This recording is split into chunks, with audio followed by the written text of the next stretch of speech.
Amigos, seguimos con más de salud y algo más.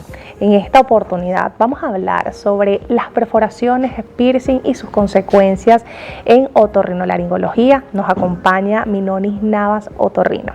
Muchísimas gracias por estar con nosotros, me encanta este tema. Y voy a respirar profundo porque eso es lo que estamos viendo actualmente y sobre todo en esa etapa de la adolescencia donde por moda quizás estos chicos y chicas tiendan a decir: mamá, quiero un piercing aquí, o de repente incluso se hacen esas perforaciones y lo tienen escondido, por ejemplo, cuando es en la zona de la boca. Pero lo que no sabemos es que pueden haber muchísimas complicaciones en cuanto a esto y desconocemos.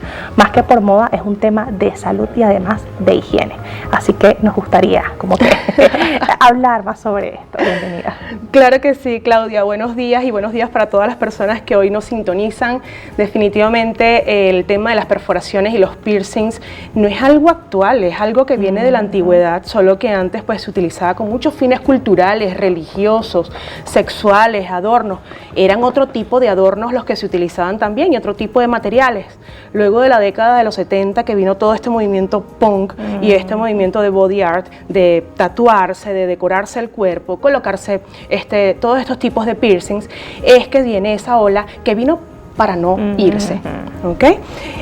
Como tú bien lo dijiste al principio, pues este pico de primeras perforaciones ocurre a nivel de los jóvenes entre 14, 20, 25 años y ahí es donde tenemos que tener fundamental cuidado porque pues por supuesto que dependiendo de la zona que nosotros vayamos a perforar, pues van a ser las complicaciones. Ahora bien, ¿qué es una complicación? Una complicación en el ámbito médico no es más que un problema que ocurre en el transcurso de una enfermedad o posterior a un tratamiento o un procedimiento. Haciendo esto, entonces tenemos complicaciones que son inherentes al procedimiento. Todo procedimiento va a tener un riesgo, una complicación per se. Cualquier procedimiento, bien sea quirúrgico, perforaciones, cualquier procedimiento va a tener su nivel de riesgo o de complicación. Luego vamos a tener las complicaciones inherentes a la persona que está haciendo el procedimiento, es decir, la experiencia, su pericia, los materiales que usa. Pueden estar limpios, pero a lo mejor no esterilizados. O personas que de repente reutilizan este tipo de materiales y entonces allí también vienen otro tipo de problemas porque ya vienen más que infecciones locales, infecciones a nivel sistémico, infecciones de transmisión, VIH, hepatitis, sífilis, bueno ya eso se ve un poco menos, pero tétanos, se pueden ver todas estas tipos de complicaciones. Pero también, y no podemos olvidar, las inherentes a la persona que se está haciendo esta perforación. ¿Por qué? Porque bueno, tienes que tener todos los cuidados en la casa, el antibiótico, el aseo, la manipulación, qué tipo de material te colocaste, ¿eres alérgico o no eres alérgico? Que también afecta muchísimo a estos pacientes que hacen esas perforaciones, el tipo de material del piercing en específico. Así es. Por lo general, el que causa mayor hipersensibilidad es el níquel. Y el níquel viene involucrado en todas estas aleaciones de metales que ya poco a poco, como se ha ido estudiando, lo han ido, digamos que, perfeccionando o purificando estos metales. Sin embargo, es muy raro ver un piercing de oro o un piercing de titanio. Siempre son aleaciones de aceros que van a tener un contenido de níquel y en este caso tiende a ser el más alergeno. Sin embargo, puedes tener hipersensibilidad a cualquier otro material metálico. Bien. Cuando hablamos de las zonas, por ejemplo, las más frecuentes es la oreja, la nariz, la boca. ¿Cuál es la que se ve más afectada en este sentido? Pues te voy a decir que para sorpresa la que mayor se afecta es la lengua. Las perforaciones en lengua en un 50% tienden a tener complicaciones. ¿Por qué? Porque esto es un órgano muscular muy grueso que nunca descansa porque de cualquier manera siempre vas a hablar, vas a tragar saliva, vas a comer y todo ese roce de alimentos, la mala higiene, de repente el mal aliento, lo doloroso que puede ser, puede traer complicaciones. Ahora, la complicación más frecuente en lengua va a ser la hemorragia. Cuando nosotros atravesamos o perforamos lengua, podemos atravesar o dañar vasos nutricios de la lengua y que eso puede traer no un sangrado, digamos, al momento de la perforación, sino que un sangrado que se va haciendo progresivo en el tiempo, de algo más leve a algo ya que se convierte en un problema médico.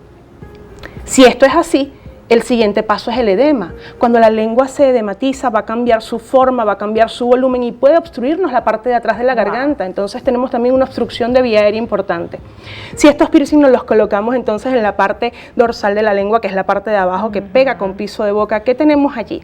Tenemos los conductos de las glándulas salivales, tenemos también, por supuesto, todo lo que son los espacios del piso de la boca, y allí también pueden haber infecciones súper graves y que son motivos de hospitalización a nivel de piso de boca. Entonces la lengua definitivamente es una zona muy delicada, y ya vemos que para ser un colocador de piercings o un perforador, no sé cómo se llaman estas personas, tienes que tener un conocimiento anatómico, claro, aunque sea. Yo he conocido casos en el que los adolescentes, porque he conocido varios, se colocan los piercings a escondida de los padres. Entonces como que lo tienen ahí, voy a hablar con mi papá, me lo quito, me lo voy a poner, porque es una zona que, o sea, lo puedes ocultar, porque es la boca. Por supuesto, y esa misma manipulación constante es la que hace que también podamos tener tendencia a esos procesos infecciosos. A nivel de lengua, muchas veces también lo que hacen es que colocan unos pequeñitos porque son costosos, algo más grande o de repente el tamaño adecuado, y terminan por enterrarse en el tejido muscular de la lengua,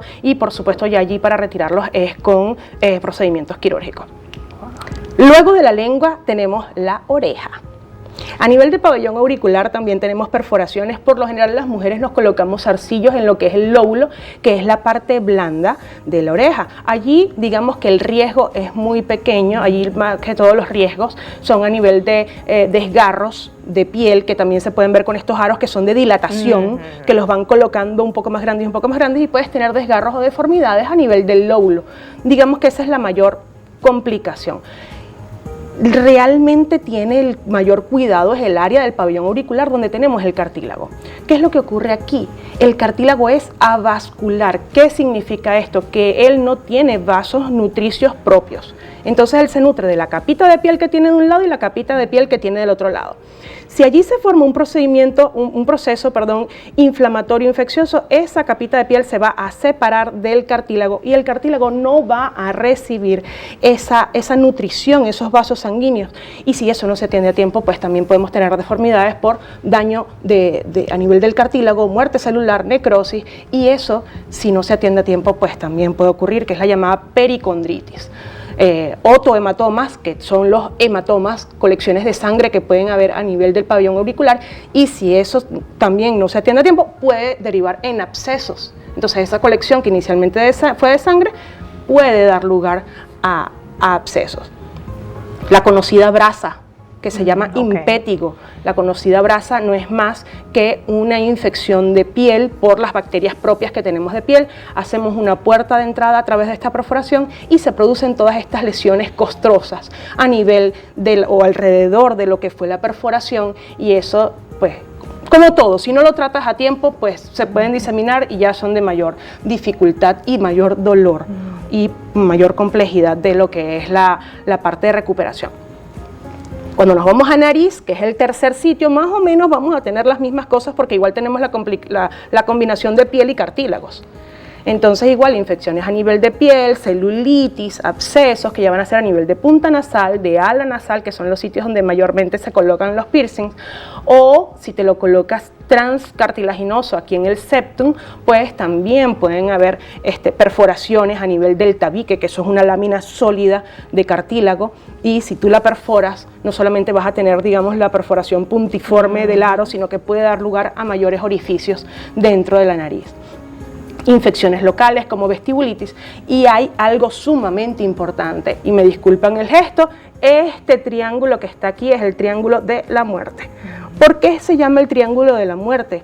Porque nosotros tenemos toda esta zona, hasta el labio superior, hasta las comisuras labiales, drenan, o sea, su drenaje venoso va directamente al sistema nervioso central, a unas cisternas venosas que nosotros tenemos en el sistema nervioso central, y cuando las infecciones no son atacadas a tiempo, cuando las infecciones llegan a diseminarse de manera muy rara, pero sí ocurre y sí están descritas, pueden dar lugar a procesos infecciosos a nivel del sistema nervioso central, como meningitis, abscesos cerebrales, y, ¿sabes? Lo puedes evitar. Yo no digo que las personas no se coloquen un piercing. Si tú te lo quieres colocar a manera de adorno, a manera de coquetería, te lo puedes colocar siempre y cuando tengas el conocimiento de tus padres, en el caso de que seas un joven todavía y que estés, por supuesto, bajo la tutela de tus padres. Pero primero, estudia la zona donde te lo vas a colocar, estudia con quién te lo vas a colocar y tienes que tener mucho cuidado, porque incluso los que se colocan a nivel de labios tienden a molestar, a hacer fracturas dentales, a hacer fracturas en las encías o resorción ósea en las encías, y entonces también traes otro problema. Entonces, por un adorno que te quieres colocar, que te quieres de repente, que quieres lucir. Por moda también. Es que mi amiga se lo puso y yo también lo quiero. Es como que una cadena. Por modas. Y yo te voy a ser sincera, yo tenía uno, pero a presión. Ah, bueno, ok, es una opción también. Tenía uno a presión y esas son diferentes opciones que también pueden existir a nivel del mercado para todas estas personas que quieran tener un adorno sin correr el riesgo de procesos infecciosos inflamatorios que de verdad luego pueden derivar en complicaciones que pueden ser leves, pero que también pueden evolucionar a deformidades de cartílago, alteraciones en piel, abscesos, como dije a nivel de boca, obstrucción de vía aérea, y que no va a ser necesario. Muchas de estas patologías derivan en hospitalizaciones con tratamientos endovenosos y las recuperaciones. Algo muy pequeño te puede llevar a complicaciones. Y graves. eso sin nombrar todas las complicaciones sistémicas que podemos tener. O sea, hay muchos casos de endocarditis bacteriana porque, sobre todo los que son a nivel de boca, esas bacterias hacen migración y pueden haber ya alteraciones a nivel del corazón, o pueden haber incluso sepsis, o que la bacteria migró y se fue a otro tejido, a tejidos pulmonares también es frecuente. Y hablando de migraciones, también pueden migrar los piercing. Wow, imagínate. Piercings que se colocan en la nariz, de repente, que se hizo el piercing, lo buscamos en la almohada, no está, y está anclado a nivel de alguna otra estructura nasal, o que migró a través de vía aérea inferior y entonces produjo cuerpos extraños, sensaciones de asfixia, o dependiendo del tamaño del piercing, pues se enclavó en otro sitio, y entonces todas estas cosas pues nos van a traer alteraciones que por un pequeño modismo no tienen la necesidad. Entonces, cuando nos vayamos a colocar un piercing, ya estudiamos todas estas medidas, ya sabemos dónde lo vamos a hacer, con quién nos los vamos a hacer, qué cuidados vamos a tener. Vamos a suponer que hicimos todo perfecto. Ahora bien, si a usted se le presenta un enrojecimiento, que serían los signos de alarma. Los signos de alarma, si a usted se le presenta un enrojecimiento, si tiene fiebre, si tiene un dolor que de repente puede ser algo más agudo de lo normal o más fuerte de lo normal, tienes que acudir inmediatamente a tu otorrino, en este caso que estamos hablando de cabeza y cuello.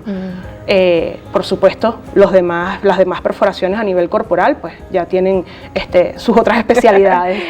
yo no lo iba a decir, pero yo cuando era adolescente, yo era rebelde. Yo me acuerdo que yo mismo un día, yo misma, como la moda en ese momento, me hice una perforación aquí, y eso se me puso horrible, que mi mamá no sabía, porque aparte lo hice escondida y yo me la vivía con el cabello así, y eso era, échate esta cremita, pero eran como que otros tiempos, pero nunca lo dije y obviamente eso pasó, y un día mi mamá me vio y ¿qué te pasó? Ahorita se están enterando. Y yo, no, exacto, ahorita, pero, o sea, no, más allá de una moda, tiene que ver también con esta parte médica que sin duda puede traer complicaciones, y que además todos los tipos de piel son completamente distintas y no podemos como que igualar esa parte. Eso es súper importante, y de verdad que ante cualquier signo de alarma, por favor, acuda a su médico, porque como lo hemos dicho en otros programas, el tratamiento a tiempo siempre va a hacer la diferencia. Minonis Navas, otorrinolaringólogo, muchísimas gracias por hablar de este tema, y sobre todo en estos tiempos donde tenemos una adolescencia no tan fácil pero tampoco difícil, y hay que como que manejarlas también y orientarlos en este sentido. Gracias por estar con nosotros. Por favor, tus puntos de contacto y redes sociales, que es muy valioso, y sobre todo porque montas información maravillosa. Gracias, Claudia. Mis puntos de contacto son @doctora escrito completo .minoni, doctora.minoni en Instagram y Facebook, y mi número de teléfono es 0414-230-6316. Ahí estamos para servirles. Muchísimas gracias por estar con nosotros. A ti.